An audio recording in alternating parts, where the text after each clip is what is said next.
Hey guys, welcome to a new video. I'm Stephanie West. I'm an LPC here in the state of Michigan. And today I want to give you a strategy that is going to take your anxiety and shift it into something we can do something about. And so this doesn't work in all cases because sometimes anxiety is not limited to one specific anecdote, one specific issue. It might be this pervasive sense of dis-ease.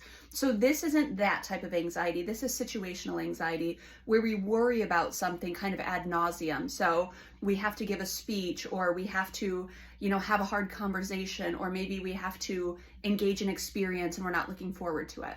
And so I want to give the anecdote of a client came to see me probably about a year ago at this point, and she was needle phobic. So phobias are very common, especially in kids, between like ages 8, 9, 10, and then it tends to turn into more of generalized anxiety a little bit after if the phobia is not dealt with. And so this girl had come to me and she had a history of some medical stuff where when she got shots, she actually had to be held down because the treatments were non-negotiable. It just had to happen.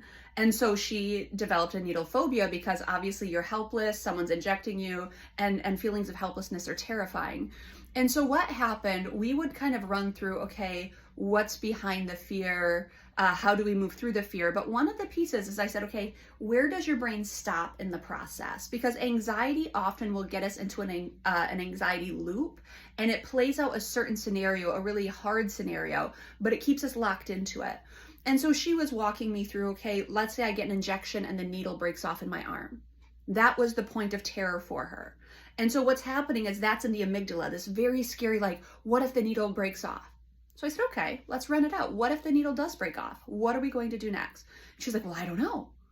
Well, I said, we're sitting there with a needle in our arm. What are we going to do? And she said, well, I assume the nurse would have to pull it out. Okay. What if it can't be easily pulled out by the nurse? So we did a little Googling. We said, oh, well, what tends to happen if this particular situation unfolds is you would have to do some sort of extraction. You would make a little cut in there and you would have to extract it. You would have to put some antibiotics on it or some ointment on it. You'd have to clean out the wound, cover it, that sort of thing. So now we know what happens at the other side of the fear. So her job now is when that fear shows up and she says, oh no, what if the needle breaks off? Oh yeah, we're going to have to, extract the needle. We're going to have to clean the wound. We're going to have to cover the wound. We're going to have to let it heal. We know what the next step is. So yesterday I was working with a client and she has this particular fear about what happens if and when this particular accident scenario unfolds. So I said, okay, let's run that out. Because when we leave it in the amygdala, it's this very scary thing. But when we come up with a plan of what would we do next, we move it into a different part of the brain. We move it into the processing and reasoning center of our brain, which gives us permission to take action. Helplessness keeps us in anxiety. I don't know what my stumbling's about, but we're just going with it. Action will help move us through the anxiety. So we said, okay, what if this particular accident happens? How are we going to navigate it if and when the crisis unfolds? She said, well, okay, I could do A, I could do B, I could do C. And we really ran through several scenarios that could be true in her story if and when a crisis happens. We also ran through different thought patterns. So if A, B, and C happens, I can think about it this way. And we did something called reframing, which I'll share about in a future video. But the point is, if we don't know what the next step is, we freeze. And then we just stay in that anxiety cycle, and our body generates a lot of, angst and a lot of energy and a lot of emotion because we don't know what the next step is.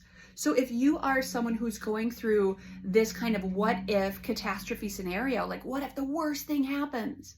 Cool. Run it out. What if the worst thing happens? Use your creativity to generate what would I do next? So instead of wondering like, ooh, I can't ask that person out because it's too scary. Okay, run it out. They say no. You cease to exist, you melt into a puddle, or you take your wounded feelings, you have to sort through them and you move on. We can do that, but if you don't ask the question because the what if says, I might die. Well, I don't think you will though. Play it out. What might happen? If you are going on a certain experience, let's say you're going ziplining and you're scared of heights and you're like, okay, what if the worst thing happens? What if I get stuck on the zip line? Well, run it out. What's the logical thing that's going to happen next? Fear keeps us trapped. It keeps us in our amygdala. Bring it up to the prefrontal cortex and ask yourself to think about what would happen next. I had another client who, as she had gone through a traumatic experience, her brain locked up at the point of impact. So I had to ask her, what happens next? Play out the rest of the movie, go through the rest of the actions. Don't stay in that worst case place. That's not doing any favors to your brain. Play it out. There's something that happened after. So we want to play it out to completion. We want to think to completion. What happens after the worst case scenario unfolds? We can move through the anxiety if and when we give it permission to move past that point that feels so daunting. So I want to encourage you, if there's something that's really got you hung up, play it out. What happens next? We can do that with our thoughts. We can do that with our actions. We can do that, intrapersonally with ourselves. We can do that interpersonally with relationships. What if you have to have a tough conversation and someone gets angry with you? Play it out. What do we do next? What if you have this big task in front of you and it's really daunting and you don't do everything perfectly? Play it out. What happens next? You just keep playing stuff out so that your brain doesn't stay gridlocked in that scary place. It brings it up to the front and we can do something with that information.